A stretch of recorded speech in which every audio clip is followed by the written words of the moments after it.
mga puno na may mga, yan, mga white po yan. Ang tawag po diyan ay lichens.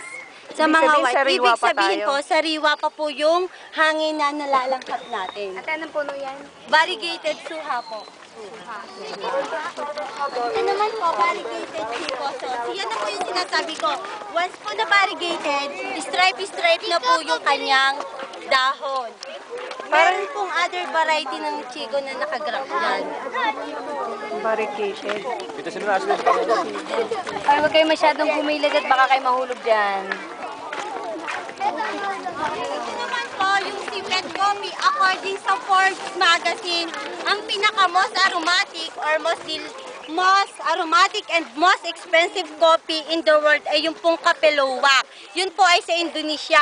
Ang nandito po sa atin sa Pilipinas, para din tinatawag naman po siyang coffee alamid or yung alamid coffee.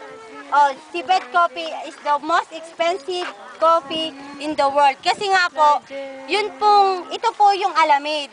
Siya po, kinakain niya po yung mga pinakamagaganda at pinakahihinog na bunga ng kape. Once na nakain niya po yun, hindi po yun nadadigest sa kanyang tiyan. So, nilalabas din niya po yun ng buo.